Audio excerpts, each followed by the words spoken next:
Assalamualaikum warahmatullahi wabarakatuh.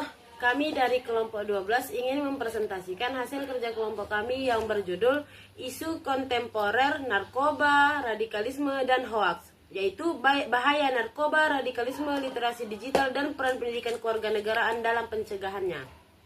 Di sini kami beranggotakan ada 5 orang. Yang pertama Repi Mariska dengan NIM 25115001, Dara Puji Lestari 23117021, Reni Mulyana 23117011, Nabila 23117004, dan Hafijatun Nisa 23117014. Nah, adapun definisi dari narkoba itu akan dijelaskan oleh saya sendiri.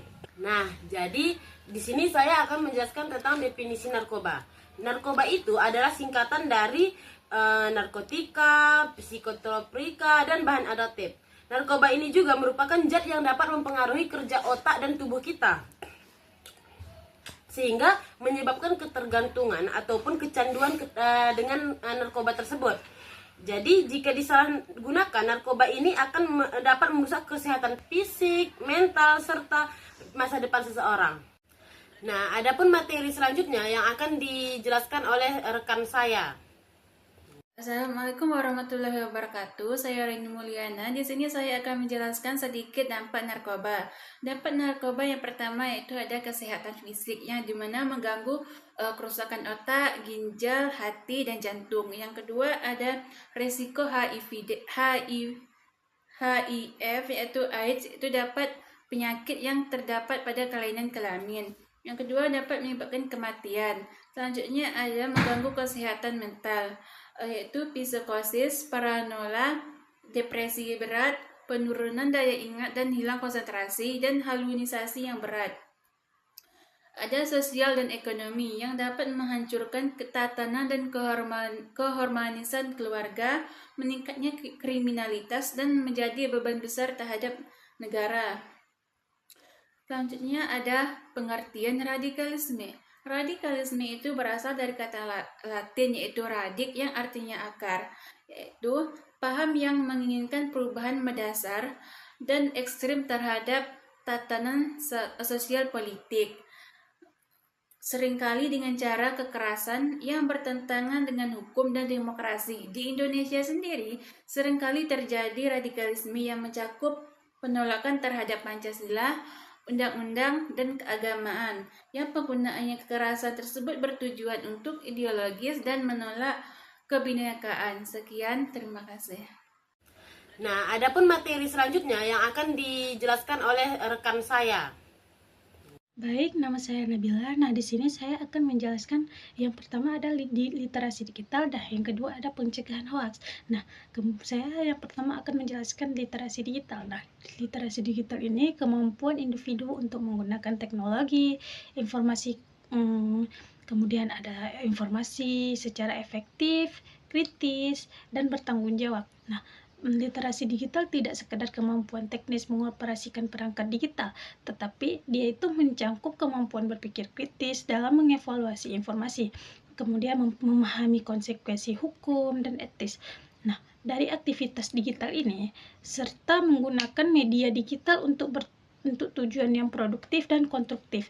Nah, yang kedua ada hoax. Nah, zaman sekarang banyak nih hoax apa aja, baik yang di politik, kemudian yang ekonomi. Nah, hoax itu berasal dari bahasa Inggris. Nah, dia itu hoax itu adalah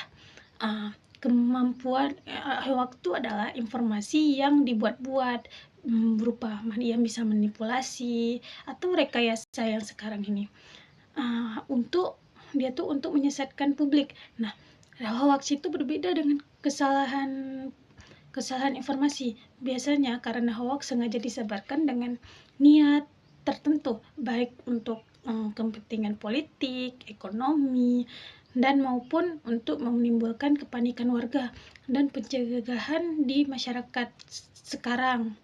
Baik, sekian dari saya. Assalamualaikum warahmatullahi wabarakatuh. Nah, adapun materi selanjutnya yang akan dijelaskan oleh rekan saya. Assalamualaikum warahmatullahi wabarakatuh. Perkenalkan, nama saya Hafizatul Nisa dengan NIM 23117014. Saya akan menjelaskan tentang faktor penyebab terjadinya radikalisme. Faktornya ada dua, yaitu internal dan eksternal. Di internal sendiri, salah satunya adalah kemiskinan dan ketidakadilan sosial ekonomi yang melahirkan rasa frustasi dan kemarahan. Terus ada krisis identitas dan pencarian jati diri bagi kalangan remaja dan usia dewasa muda.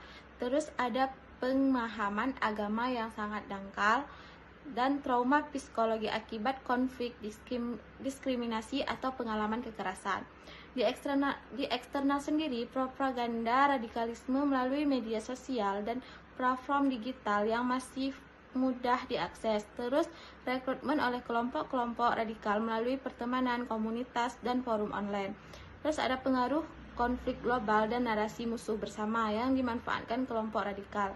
Dan ada lemahnya peran keluarga, sekolah, masyarakat dalam membentuk karakter generasi muda. Sekian, terima kasih. Nah, adapun materi selanjutnya yang akan dijelaskan oleh rekan saya. Kenalkan, nama saya Repi Mariska.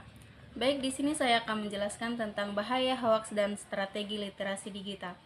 Di era digital saat ini, informasi dapat menyebar sangat cepat melalui media sosial dan internet. Namun, tidak semua informasi yang beredar adalah benar.